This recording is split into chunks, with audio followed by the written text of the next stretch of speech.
Salam sehat bagi anak-anak kami. Bapak mengharapkan tetap menjaga kesehatan, tetap tinggal di rumah, dan selalu berdoa supaya diberkati di setiap aktivitas, bebas dari COVID-19. Kali ini, di pertemuan hari ini, kita belajar tentang mata. Sekilas di sini sudah Bapak gambarkan tentang mata, bahwa ada yang namanya bagian kornea. Kornea ini merupakan selaput cahaya. Ini ada yang namanya lensa. Lensa ini untuk mengatur pembiasan cahaya yang masuk ke mata. Ini ada yang namanya otot siliar. Otot siliar ini untuk membuat lensa mata semakin cembung atau semakin pipih. Terus ini yang namanya retina. Retina ini berfungsi sebagai tempat terbentuknya bayangan yang dibentuk oleh mata. Supaya benda jelas dilihat oleh mata, bayangannya harus terdapat pada retina mata. Sifat bayangan yang terbentuk selalu nyata. Kenapa nyata? Karena bayangan itu di belakang lensa, di belakang mata, terbalik dan selalu diperkecil. Anak-anak kami, kalau kita melihat suatu benda, jarak benda ke mata kita itu selalu berbeda-beda.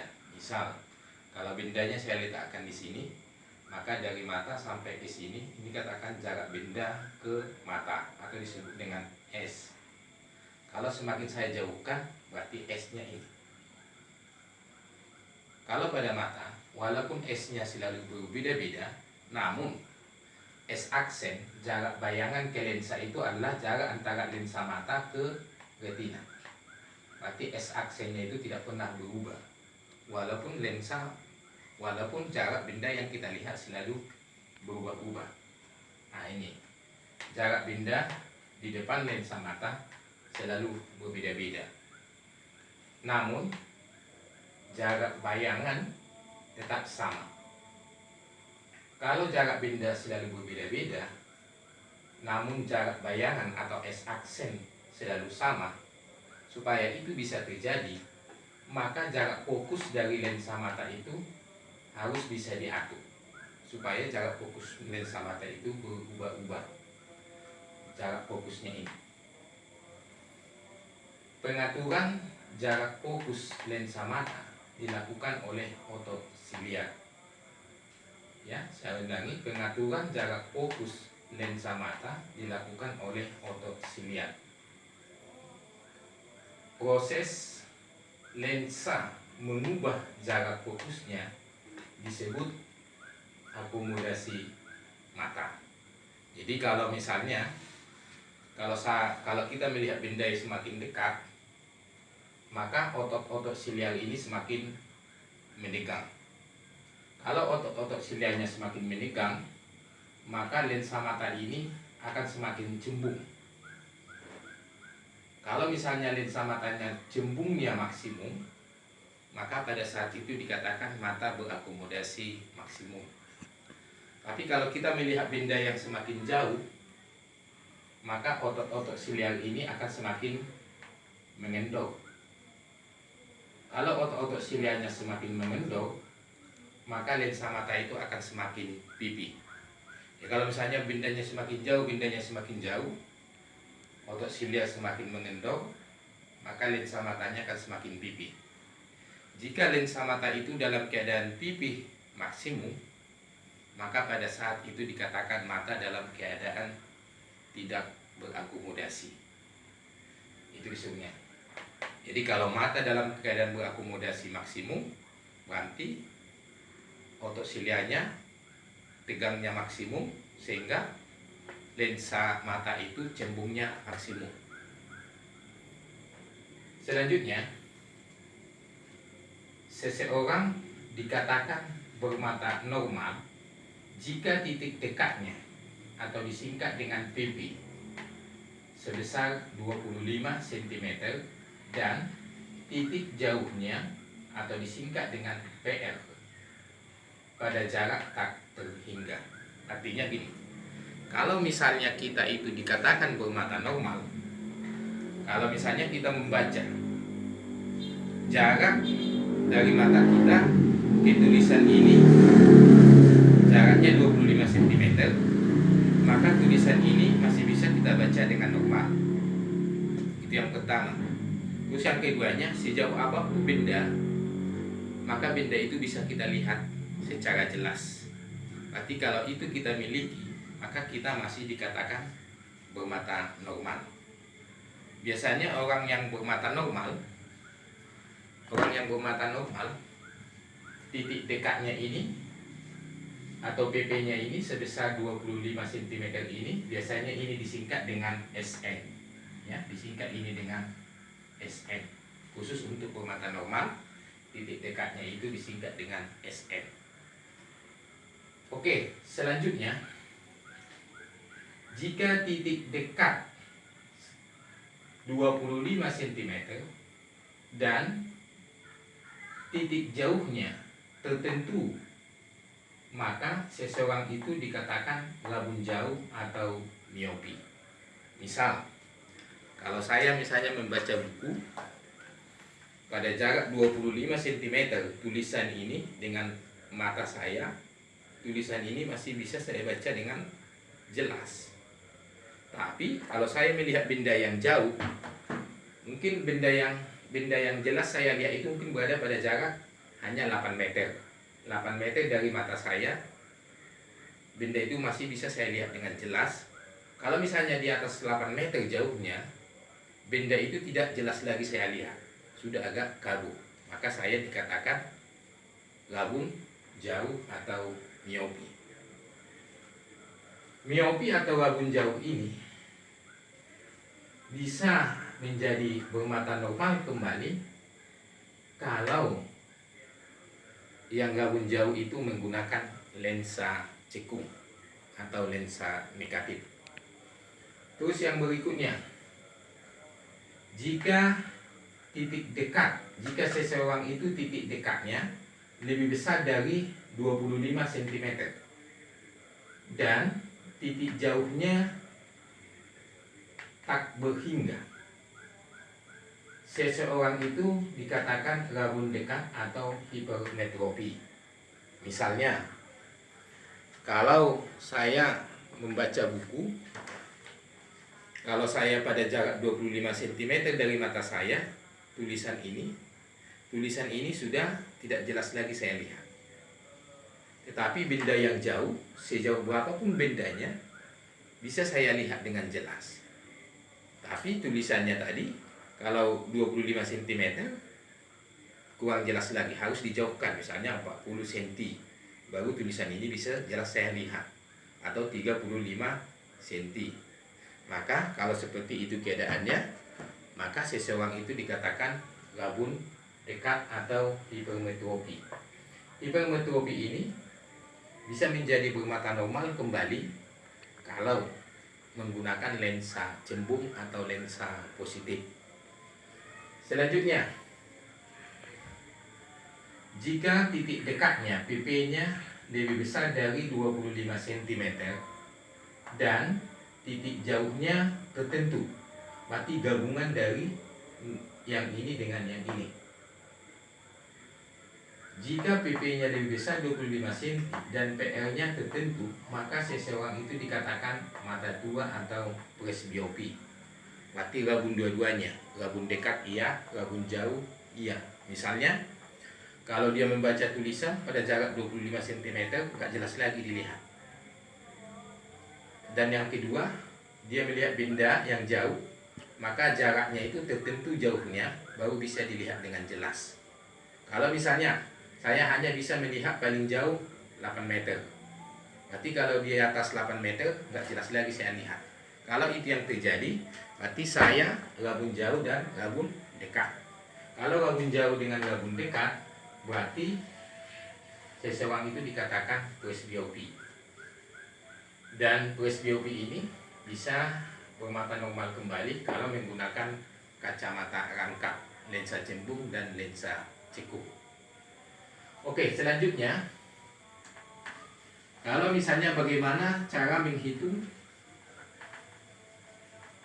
kekuatan lensa yang digunakan untuk rabun jauh, rabun dekat, dan presbiopi atau mata tua. Fungsi lensa, sebenarnya fungsi lensa yang dipakai itu fungsinya adalah untuk membuat bayangan benda itu berada pada titik dekat atau titik jauhnya si penderita. Seperti yang sudah kita tahu sebelumnya, bahwa kuat lensa itu disingkat dengan P, yang mana P ini dapat dihitung dengan menggunakan persamaan 1 dibagi dengan F. F ini adalah jarak fokus. Kalau misalnya 1 per F, maka jarak fokus lensa itu harus dalam meter.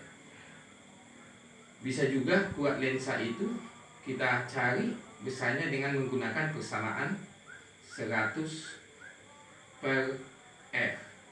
Kalau kita menggunakan angka 100, maka satuan jarak fokusnya itu harus dalam sentimeter. Kuat lensa ini satuannya dioptri atau disingkat dengan D. Ya, dioptri atau disingkat dengan D. Oke, misal gini. Kita ambil contohnya satu, Misal ada seseorang itu rabun jauh. Titik jauhnya PR misalnya 5 meter. Artinya seseorang ini bisa melihat dengan jelas kalau maksimum jauhnya 5 meter. Kalau di atas 5 meter, maka benda itu tidak jelas lagi dilihat, artinya kabur. Pertanyaannya, jika seseorang itu titik jauhnya 5 meter, supaya dia bisa melihat benda yang jauh dengan jelas, maka dia harus menggunakan lensa. Pertanyaannya, berapakah kuat lensa yang harus dia pakai? Nah, maka ditanya di sini berapa kuat lensa yang harus dia pakai. Maka bisa kita jawab, ingat lensa itu menggunakan persamaan 1 per S ditambah dengan 1 per S aksen sama dengan 1 per F. S ini jarak benda, S aksen jarak bayangan, F itu adalah jarak fokus. Jadi kalau dia menggunakan lensa ini, maka dia akan bermata normal. Artinya sejauh apapun benda bisa dilihat dengan jelas. Berarti supaya dia bermata normal, maka S-nya ini sejauh berapapun benda bisa dilihat dengan jelas. Maka S-nya ini diganti dengan tak berhingga, baru ditambah dengan S aksennya ini. Ingat tadi fungsi lensa yang dipakai seseorang itu adalah membuat bayangan benda itu berada di titik jauh si penderita. Misal kalau misalnya ini ada mata, titik jauhnya tadi PR-nya tadi 5 meter. Nah, berarti benda di sini maksimum. Kalau benda jauhnya 5 meter bisa dilihat dengan jelas. Tapi kalau di atas 5 meter nggak jelas lagi. Padahal ada benda di sini. Artinya lewat dari sini. Berarti kalau dia tidak menggunakan lensa, maka benda ini nggak bisa dilihat dengan jelas. Maka dia menggunakan lensa atau kacamata. Fungsi kacamata ini adalah membuat bayangan benda ini disebut dengan benda S. Membuat bayangan benda ini berada di sini. Maka ini yang dikatakan dengan S aksen. Berarti S aksennya ini kita ganti menjadi PR. Cuman bayangan benda ini kan berada di depan lensa. Jika bayangan berada di depan lensa, berarti S aksennya bertanda minus. Berarti di sini S aksennya ini kita ganti menjadi minus PR. Berarti ini menjadi tambah 1 per minus PR sama dengan 1 per F. Maka hasilnya sama dengan 1 dibagi tak berhingga, hasilnya 0. Positif kali negatif, hasilnya negatif. Berarti dikurang 1 per PR-nya berapa? sama dengan 1/5 F. Maka didapatkan 0 dikurang 1/5 hasilnya min 1/5 sama dengan 1/F. Maka ini kita kali silangkan, berarti F kali 1 menjadi F sama dengan minus 5 kali 1 berarti minus 5 meter. Berarti supaya seseorang itu bermata normal, maka dia harus menggunakan kacamata yang jarak fokusnya 5 meter. Tanda minus menandakan lensa yang dipakai adalah lensa cekung. Oke, berapa kuat lensanya? Kuat lensanya dapat dihitung dengan menggunakan persamaan P sama dengan ini tadi kita gunakan. Kalau satuannya meter kita gunakan 1/. Tapi kalau dalam sentimeter kita gunakan 100/. Di sini satuan jarak fokusnya meter. Berarti kita gunakan rumus yang di atas ini. Berarti P sama dengan 1/-5. Berarti hasilnya minus 1/5 dioptri. Berarti seseorang itu harus menggunakan kuat lensa yang besarnya 1/5 dioptri. Tanda minus menandakan lensa yang dipakai adalah lensa cekung, berarti dia rabun jauh. Oke, selanjutnya soal yang kedua.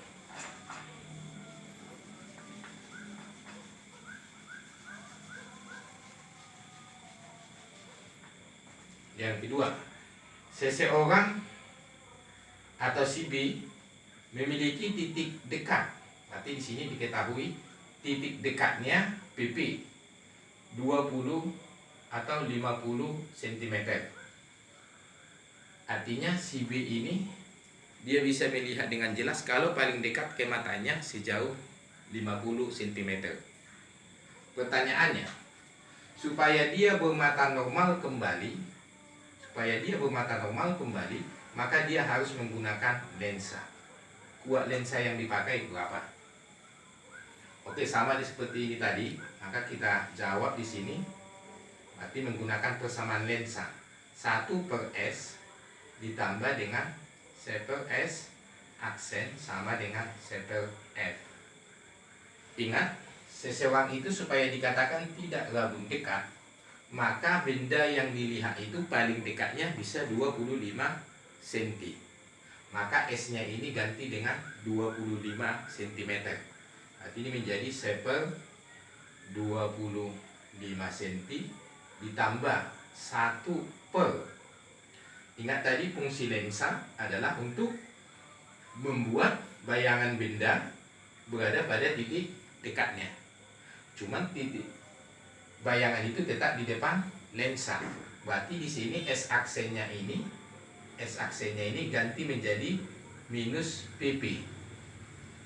Nanti di sini kita buat minus S aksennya ganti menjadi minus PP. Minus PP-nya berapa? 50 cm sama dengan 1/F. Maka kita hitung 1/25 positif kali negatif kurang 1/50 sama dengan 1/F. Kita samakan penyebutnya ke 50. 25 supaya 50 kali 2, maka ini kali 2 dikurangi 50 supaya 50 kali 1, maka ini pun dikali 1, berarti 1 sama dengan 1/F. 2 dikurang 1 1/50, maka hasilnya menjadi 1/F. Maka kita kali silang F kali 1 F sama dengan 50 kali 1 50, satuannya cm. Berarti supaya seseorang itu bermata normal kembali, maka dia harus menggunakan lensa yang jarak fokusnya 50 cm. Pertanyaannya, berapa kuat lensa yang harus dipakai? Nanti kita menggunakan persamaan P sama dengan, coba lihat di sini, ini satuannya cm, berarti kita gunakan 100/F. Maka ini menjadi 100/50 jarak fokusnya. Maka P nya sama dengan berapa? 2 dioptri. Berarti dia menggunakan lensa yang kuat lensanya 2 dioptri. Ini bertanda positif. Berarti lensa yang dipakai adalah lensa cembung atau lensa positif. Terus yang berikutnya, bagaimana untuk mencari kuat lensa untuk yang mata tua atau presbiopi? Sama. Kalau untuk mata tua atau presbiopi berarti rabun dekat dengan rabun jauh. Maka kalau kita mencari kuat lensa untuk rabun jauhnya, kita menggunakan seperti ini. Kalau kita mencari kuat lensa untuk yang rabun dekatnya, kita gunakan seperti ini. Gabungan dari rabun jauh dengan rabun dekat untuk mencari kuat lensa untuk yang presbiopi atau rabun dua-duanya. Demikian penjelasan saya kali ini untuk mata. Semoga bermanfaat untuk kita semua. Shalom.